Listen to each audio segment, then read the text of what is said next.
What's up, guys? Welcome back to the channel. Today we're going to talk about a subject that is a little hard for me to talk about, but I think it's about time for me to talk about it, and that is dealing with your suppressed anger. So, little backstory is as a kid, everybody knows my backstory from my other YouTube videos about me being a really big guy, overweight, and just the way society treats people like that. But on top of that, way my family also treated me, which isn't an excuse for anything. I'm just saying that that's how things progressed. But that was the source of my underlying anger issues, was that I was dealing with as a young man, and learning to harness that anger and learning to suppress that anger and control that anger. So today I'm going to talk about what I have to do in times. I'm not, dealing with the suppressed anger and being able to vent it. It's not easy, guys. And I know there's a lot of people out there who have a lot of suppressed anger issues, who bury it, and for lack of any other way to know how to deal with it, that's how they deal with it. And that's not the way to do it. I promise you, because I buried mine for years and years, and it nearly destroyed me as a man, as a grown man. If I hadn't learned and developed a way to deal with my anger and use it as fuel, or at least being able to control myself, I very likely would have ended in prison. I would have probably died by now. I would have ruined my life not dealing with something as monumental as the weight of hatred, anger, and bottling up all these negative feelings. So, guys, I'm just going to go through a brief summary of what I really do to suppress my anger.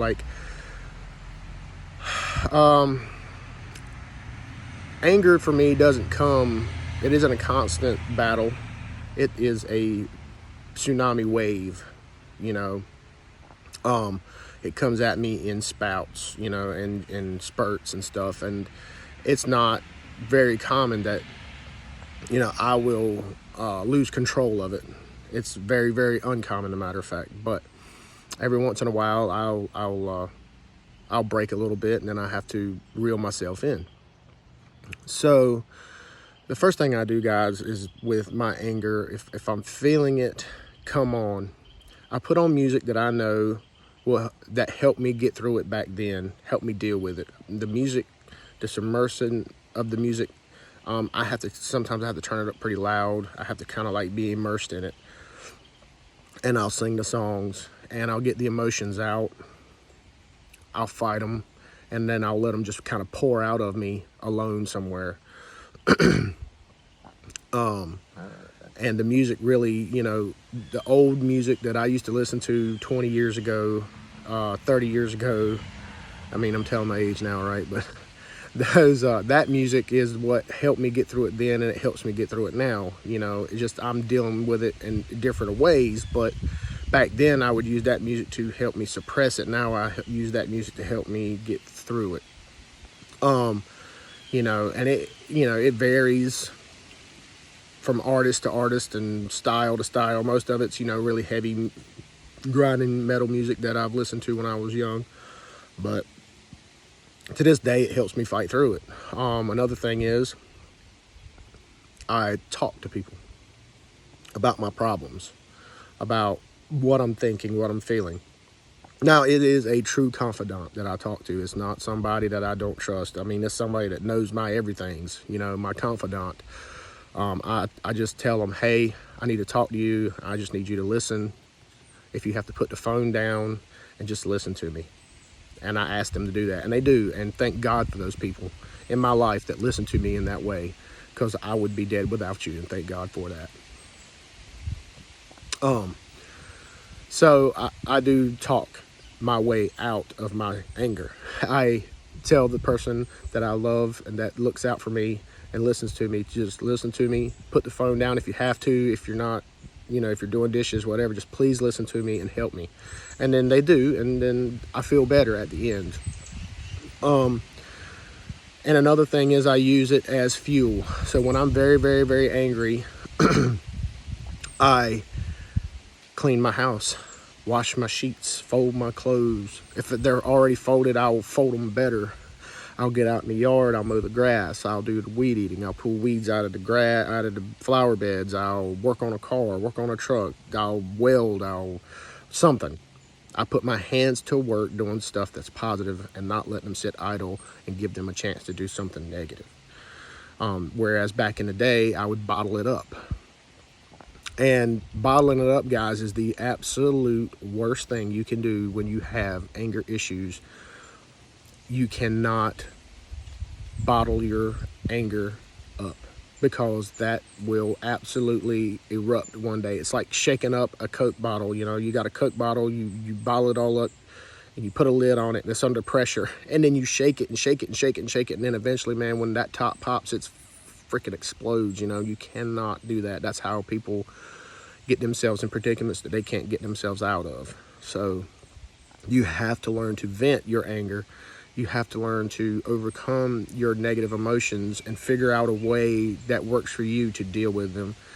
I mean, it takes time, guys. You have to give yourself a break, and you're going to fail, and you're going to have weak days, and you're going to have times where you're overcome with emotion and anger, and you're not going to be able to deal with it enough to function for a little bit. That's, you know, when, especially if have a partner and you're in a relationship or something, that's when you need to communicate to this person, hey, I need to take a little break. Just give me an hour or something, whatever. I need to take a break. I really need to get away for a second.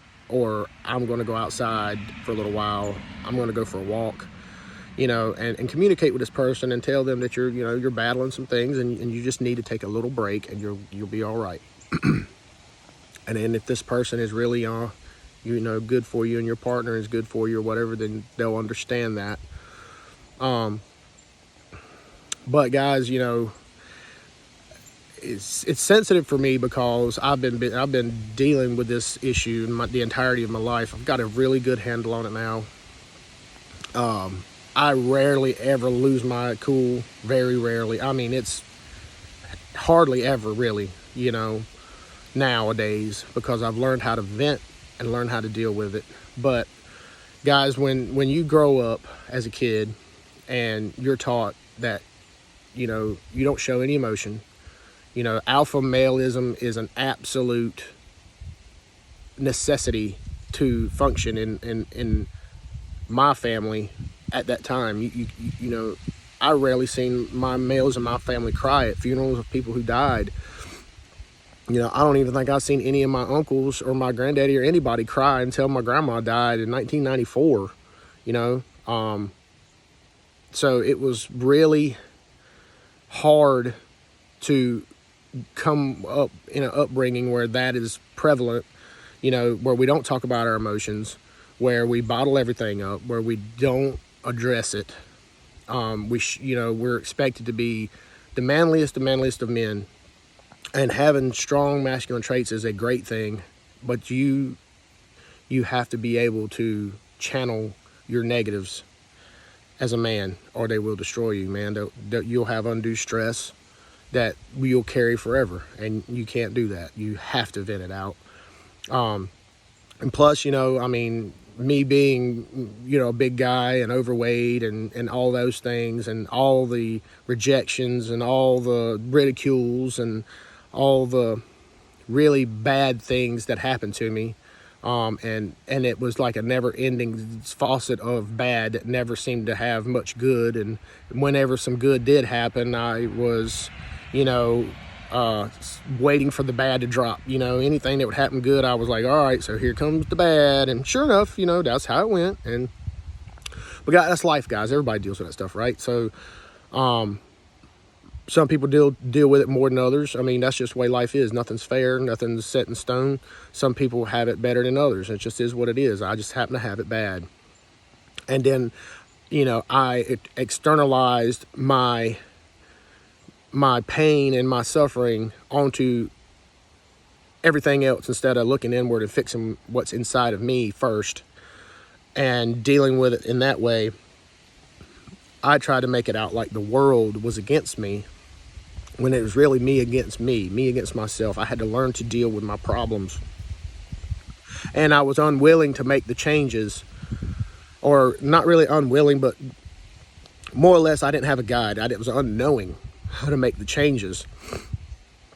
So I struggled real bad being able to deal with my problems and my emotions, and I used it as an external vent, and the external vent was a negative vent. It was, I was angry, I was fighting, I was, arguing, I was confrontational, I was hard to deal with. Me and my mom, we had problem after problem after problem because, deep down inside, I think she battled those similar demons as I did, and she was still working on herself. But at the same time, as a young teenage man full of testosterone and dealing with rejection, pain, and suffering, and being told that if you show any emotion, if you show any weakness, if you anything, then you're less of a man. So you never having anybody tell you that they were proud of you, never having anybody tell you that they love you. We never told each other we loved each other. That was just not what we did. We didn't hug each other. We didn't do shit. It was that's just how we were raised. And that's what I thought men had to do. And that level of thinking nearly destroyed me, man. So that's why now I teach my son, man, I give him a hug every damn time I can think about it. And I tell him I love him, and I give him kisses on the head. And I show him way, way more affection than I was ever shown as a father, as a son from a father, or as a son from any male figure in my family. I'm not afraid to show my emotions in front of my kids. I'm not afraid to tell them that I'm dealing with things. Even though Miles is only be 3 this year, I'm going to show my kid that it's okay to vent your emotions, use your emotions as fuel, get in the gym, or use your emotions, use your negative, hateful, evil, angry emotions that every person has, and just use that as fuel to do other things that are positive. And like the gym is a good place because you can get out there and you can get all that pent up energy out, and I use it like religion, nowadays. And you really have to learn who you are and how to overcome your anger issues, because there's too many people going to prison. There's too many people out here killing each other. There's too many people just that are desensitized and are numb. And that is not what we need, anymore in this world. So anyway, guys, that's what I do. That's a little bit about my very sensitive topic, because that is the one thing in this world that I battle a lot is overcoming my anger. But I've learned to develop a very good way, several different ways of dealing with it, and usually it takes all those in combination to actually effectively deal with it. Go to the gym, get it burnt out of me, call somebody, vent it, and listen to the music that helped me through it back in the day, because that music today still is so familiar and those lyrics still hit home. And so when I listen to those and sing those songs, like I said, I turn it up loud and I'll just sit there and blast it, because I'm immersed in it, and it helps me funnel those emotions out. So anyway, guys, like, comment, subscribe if you like this content, and we'll see you next time.